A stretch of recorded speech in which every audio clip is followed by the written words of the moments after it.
When I say the next big foldable gaming handheld, what comes to mind? Maybe you're thinking Nintendo Switch 2. Maybe it's the Steam Deck 2 or the Lenovo Legion Go. Or maybe you've been keeping up with the rumors about an Xbox handheld. But what if I told you it's none of them? Nope, the company behind this new foldable gaming device isn't a gaming giant. It's actually coming from the smartphone world, and not just any phone company, it's Samsung. Yeah, you heard that right. They showed off a foldable gaming handheld at MWC in Barcelona. It's basically a Nintendo Switch that bends in half. Yeah, you heard that right. A Switch you can fold. Ever wanted to snap your Switch in frustration? Well, now you kind of can. The Samsung Flex gaming concept is designed to fold without breaking. It's still just a concept, but they had working models on display. The foldable OLED screen is real. There's a crease in the middle, but hey, that's just part of the deal. The design is actually pretty smart. The analog sticks fit into little cutouts when the device folds. The buttons and D-pad are built around those cutouts too. It's like Samsung took the Switch, studied it, and then asked, how can we make this cooler? Even the color scheme is split between two sides. It's not the classic red and blue Joy-Con look though. Samsung went with lime green and yellow. Not the best choice, but hey, it's different. Now here's where things get interesting. The Switch 2 probably won't have an OLED screen. If that's true, Samsung might have a serious edge in hardware. One of the biggest design highlights is how the control sticks fit inside the folded device. Each side of the handheld has a big cutout, so when you close it, the sticks tuck neatly into place. The D-pad and face buttons are built around those holes, keeping the layout similar to a traditional controller. It's a weird but clever idea. As for power, Samsung hasn't confirmed what's under the hood. If they want this thing to compete with the Switch 2, it'll need solid specs, something in the range of a Snapdragon G series or an Exynos gaming chip. But since this is just a concept, it's still up in the air whether it's running high-end mobile hardware or something closer to a standard Android tablet. No word yet on battery life, cooling, or performance benchmarks, but if Samsung is serious about this, they'll need to bring powerful internals, strong battery life, and a solid gaming ecosystem. Right now, it's more of a tech showcase than a real product. But if they decide to go all in, Nintendo might finally have some serious competition in the handheld space. The Nintendo Switch 2 is official, but there's still a ton of mystery around it. Nintendo hasn't dropped all the details yet, but thanks to new FCC filings, we just got a lot more insight into what this thing can actually do. And honestly, some of these upgrades are pretty exciting. First off, amiibo fans can relax. It looks like the Switch 2 will still support NFC, just like the original. According to the filings, the RFID feature is built into the right Joy-Con, exactly where it was on the first Switch. So yeah, those amiibo figurines aren't going anywhere. And here's something big. Backward compatibility is basically confirmed. The FCC documents show that Nintendo tested the Switch 2 using an original Switch game cartridge, the same HAC game cards we've been using since 2017. Nintendo already hinted at backward compatibility, but this pretty much seals the deal. Now, let's talk ports. The Switch 2 will have two USB-C ports, one at the bottom, just like before, and a brand new one on top. Not only does this give you more flexibility, but the FCC documents confirm you'll be able to charge from both ports. That could mean easier charging in handheld mode, and maybe even better power management when docked. As for power, things are still a little unclear. The FCC documents show the Switch 2 can handle up to 20 volts charging, which could mean faster charging speeds, though we don't have enough info to know for sure. The big question now, when is this thing actually launching? Nintendo says it's coming sometime this year, but no exact date yet. However, with all these leaks piling up, we might not have to wait too much longer to find out. Dear,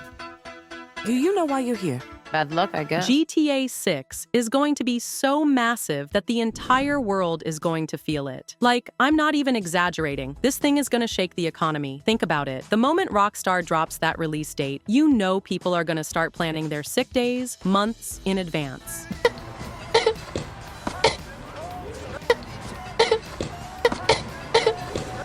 There will be office chairs left empty, schools half full, and entire businesses running on a skeleton crew. It's gonna be like the world collectively decided, yeah, we're taking a break. Honestly, I wouldn't be surprised if we see headlines like GTA 6 release causes record spike in unexcused absences. It'll be a Guinness World Record, most sick days called in on a single day. HR departments everywhere panicking. And then give it a few years, and we'll be looking back like, hey, remember where you were were when GTA 6 launched? It's gonna be one of those cultural moments. Like, forget the 4th of July. This is gonna be bigger. Fireworks? Nah. We're talking entire city blocks glowing from the TV screens inside every apartment. I mean, people compare historic events all the time, but this is gonna be bigger than a stock market crash, bigger than some political scandal. Hell, if aliens landed on Earth the same day as the GTA 6 launch, most people would still be like, yeah, whatever, just let me download this real quick. But what do you think? Are we overhyping it, or is GTA 6 actually about to take over the world? Alright, so here we go again. Another industry analyst is out here saying GTA 6 is gonna cost $100. And honestly, at this point, I wouldn't even be surprised. We've been talking about this forever, and every time, it feels more and more inevitable. Here's the thing, these analysts don't actually know anything for sure. They're not insiders with secret Rockstar info. They're just making predictions because, well, that's their job. They slap price targets on stuff like, oh, we think Take-Two is gonna sell GTA 6 at $100, which means their stock will be worth $150 a share. But if Rockstar doesn't charge that much, then boom, their stock is only worth $130 instead. And when a bunch of analysts start saying the same thing, it can actually influence what a company does. It's kind of like legal market manipulation, but wrapped up in a fancy suit and tie. Basically, these analysts put pressure on companies like, hey, we'd love to give your stock a higher value, but you gotta charge more for the game. And companies listen because, money. Now, one interesting thing to think about is holiday sales. If Rockstar launches at $150 for some deluxe early access edition, that might scare off parents and grandparents buying it as a gift. And I wouldn't be shocked if they pull something sneaky, like charge $150 for early access, then release the normal $70 to $90 version 2 weeks later. That way, they get the whales and the regular buyers. But what do you think? Are we really about to enter the 100+ gaming era? Or is this just corporate greed testing the waters?